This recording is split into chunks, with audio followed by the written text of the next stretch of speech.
A propósito de esta declaración que dio Andrés Pastrana al programa de Vicky Dávila en la W al mediodía. Presidente Santos, yo que voy a estar envidioso de usted si yo lo nombré a usted ministro de Economía, de Hacienda, y por eso es que Uribe lo nombra ministro precisamente de Defensa, porque Santos era inexistente. Todos los días llamaba a mi casa, dígale a Andrés que me nombre. ¿Cómo? Llamaba a Nora, mi señora, llamaba a mi hermano Juan Carlos, por favor, dígale a Andrés que me nombre, porque claro, él venía de... O sea, ¿era pedigüeño? Uy, todos los días. Pues contrastamos esta versión con algunos protagonistas de los hechos de la historia política de Colombia, y encontramos pues una versión distinta. En ese momento Colombia atravesaba su peor crisis económica. Había también una tremenda crisis de gobernabilidad. Se había propuesto por parte del gobierno una consulta para cerrar el Congreso. Esa propuesta se frustró porque la oposición, Horacio Serpa, dijo que le parecía muy bien la consulta, pero que le agregaran a esa consulta una pregunta. También el puesto de Andrés Pastrana, momento en el cual pues se abortó la iniciativa. Ante la crisis de gobernabilidad que se vivía, nos cuentan algunas fuentes que lo del ministerio de Juan Manuel Santos fue de otra manera. Inclusive hay otro nombre que aparece, pero que ya no está con nosotros. Tiene que ver con el doctor Augusto Ramírez Ocampo. Unos delegados de Andrés Pastrana contactaron a Juan Manuel Santos. En la tarde primero ambientó la reunión Augusto Ramírez Ocampo y luego habrían llegado a la casa, al apartamento del entonces simplemente columnista del Tiempo Juan Manuel Santos, figuras como Luis Alberto Moreno, Luis Fernando Ramírez, Guillermo Fernández de Soto, estas tres muy cercanas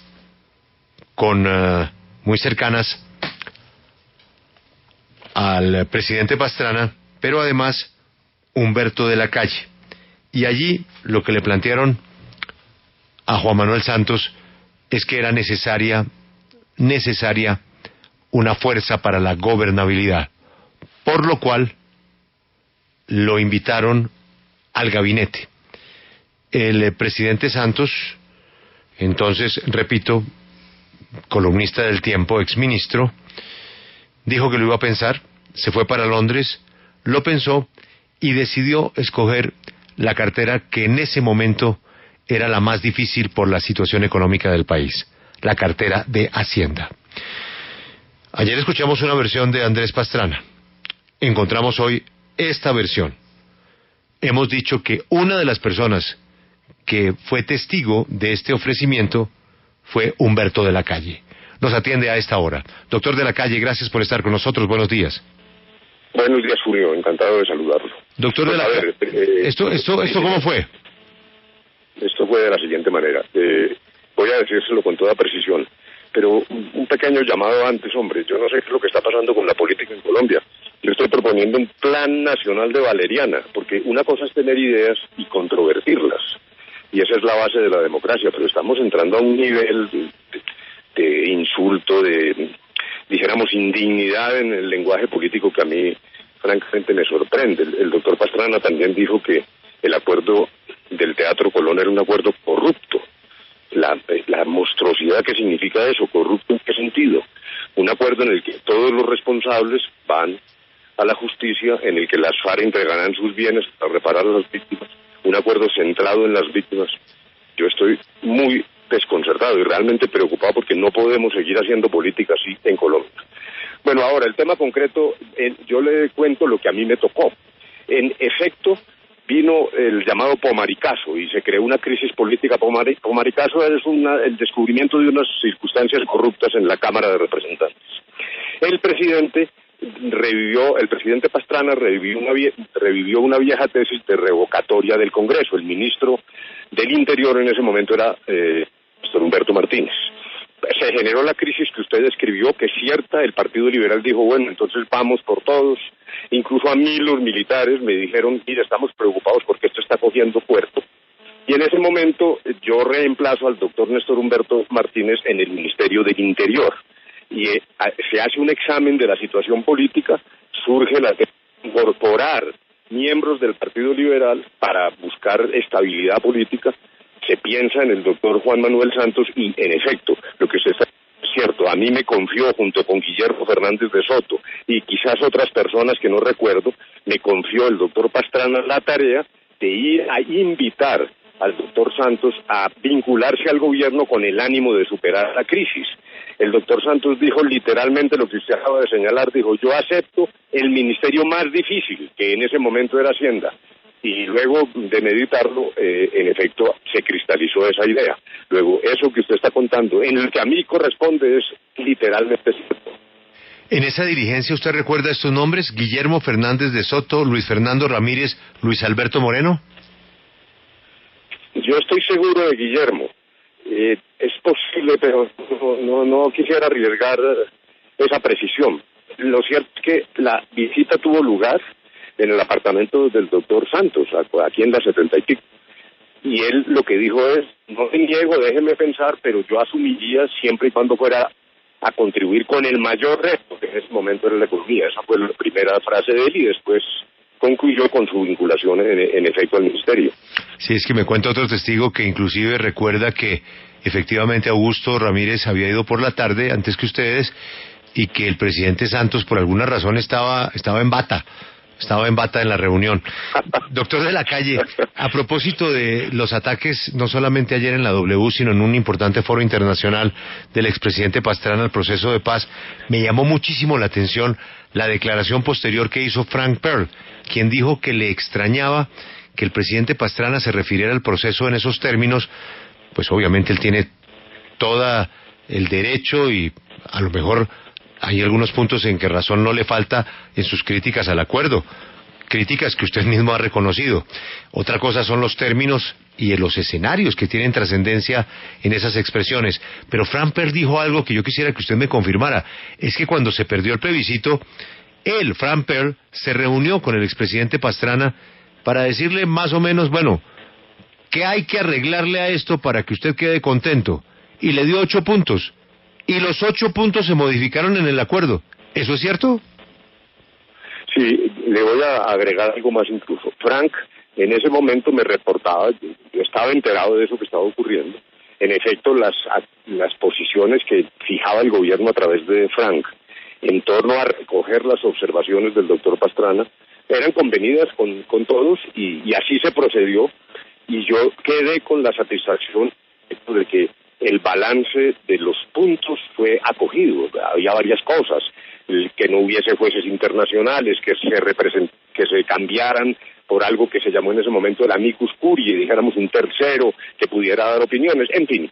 Pero le agrego, una de las reuniones tuvo lugar entre el doctor Luis Carlos Villegas y yo con Camilo Gómez, y en efecto allí se examinaron los puntos. Yo entendí que había una actitud satisfactoria. A mí me parece totalmente respetable que el doctor Pastrana y otros colombianos no estén de acuerdo con lo que se hizo en La Habana. Yo eso lo entiendo perfectamente y siempre lo he dicho. Pero realmente estuvimos a punto y siempre entendimos que íbamos en el camino correcto. Yo, francamente, dar ese volantín de estar a 8 puntos de distancia y ahora el acuerdo es corrupto, pero por Dios, ¿de qué barbaridad estamos hablando en Colombia, hombre? Doctor de la Calle, cuando empezamos desde muy temprano con Julio a hablar de esta entrevista del expresidente Andrés Pastrana en la W ayer, pues yo planteaba que eso no tenía pues ninguna funcionalidad para la realidad actual del país ni para evolucionar en lo que se necesita. Sin embargo, sí hay un interrogante que queda, y es cuáles son las intenciones del expresidente Andrés Pastrana con estas declaraciones. De uno, hablar obviamente del proceso de paz, que se entiende que tengan las críticas, pero más allá de eso, de lo que pasó hace 20 años, de que si alguien pidió un nombramiento o no, si alguien llamaba por teléfono o no. ¿Existen, según de lo que usted puede saber o entender, intenciones políticas del expresidente Andrés Pastrana, o cuál es la motivación? Pues me parece que es una interpretación que no se puede descartar, porque realmente, pero es que además es una discusión tan infantil. Si pidió puesto, eso no puede ser la política en Colombia. Es más, como ministro del doctor Pastrana siempre he dicho 2 cosas. Una, que soy testigo de sus desvelos por la paz. Para mí es muy difícil entender este lenguaje y esta actitud. si es que allá se hizo un enorme esfuerzo a través de Camilo Gómez. Y todo el país lo recuerda, que incluso lamentablemente se fue degradando las FARC. Alrededor de San Vicente del Caguán se crearon todo tipo de resistencias. En segundo, simultáneamente en Colombia y el robustecimiento de las fuerzas militares. Lo he dicho en público, incluso por escrito, tenemos agradecimiento con el doctor Pastrana, pero de allí a pasar a este tipo de incidencias casi infantiles, y en segundo lugar a descalificar de raíz, con esa palabra tan brutal, el acuerdo, hombre, no, a mí me parece que la estantería está por encima de la política. Es más, la paz tiene que estar por encima del ejercicio político partidista. No podemos colocar a la paz como una especie de trompo de poner, como un comodín, para golpear a través de eso con propósitos electorales. Me parece que eso es muy malo. A propósito de eso, en medio de un panorama político como el que usted describe, en lo personal se siente con fuerzas, con ganas de buscar la aspiración de la presidencia para defender precisamente el proceso de paz que ha usted encabezado durante este tiempo? Ah, carajo, esa siempre es la pregunta que ya es inevitable. No, yo quiero insistir, hombre, en lo siguiente. Primero, se adelantó demasiado esta discusión. Todavía tenemos que resolver temas muy gruesos. Concentrémonos en implementar los acuerdos. Ahí hay un desafío. Eso es lo que le conviene a Colombia. Eso es lo primero. Lo segundo, yo sí creo que hay que defender eso por dos razones. Uno, pues porque uno no puede desarmar a las FARC y luego incumplirle y revisar lo acordado. A mí me parece que hay un problema ético. Eso incluso se llama perfidia, eso que ha ocurrido en Colombia. Miremos la historia hacia atrás. Tantos movimientos traicioneros, de la peor manera, José Antonio Galán, los guerrilleros liberales, el hecho alrededor de la Unión Patriótica, eso no lo podemos hacer, hay que cumplir. Uno firma para cumplir, y este es un acuerdo de Estado, este no es un acuerdo del gobierno, porque fue ratificado por el Congreso siguiendo lineamientos de la Corte Constitucional. Yo creo que eso hay que defenderlo, y sería un revés catastrófico para Colombia dar marcha atrás en eso. Pero el punto es que el acuerdo no es solo el acuerdo, el tema ya no son las FARC, no son los problemas militares. Lo que hay es un camino para Colombia, de ahí se desprenden transformaciones importantes. Que discutamos cuáles son y que haya personas que estén en desacuerdo me parece muy bien, pero el bien supremo de la paz tiene que estar por encima de la política partidista. Y a mí me parece que los colombianos sí deberíamos hacer una reflexión, unámonos en preservar la estantería, sin perjuicio caro de la discusión ideológica. Doctor de la Calle, pero ¿cómo puede ser eso posible de unirse los colombianos más allá de los políticos en volver a tener la estantería en su sitio o tenerla por primera vez en la historia si hay gente y hay ciudadanos que no están de acuerdo con el proceso de paz que se firmó?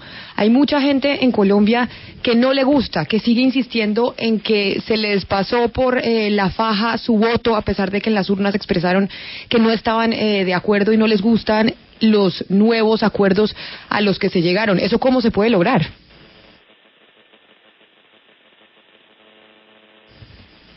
Doctor de la Calle. No, creo que lo logramos ubicar en un sitio pidiéndole que se moviera hacia la ventana, como siempre dice Camila. ¿Pero en dónde está o no se puede decir? No se puede decir, pero está ocupado. Ah, bueno. Entonces...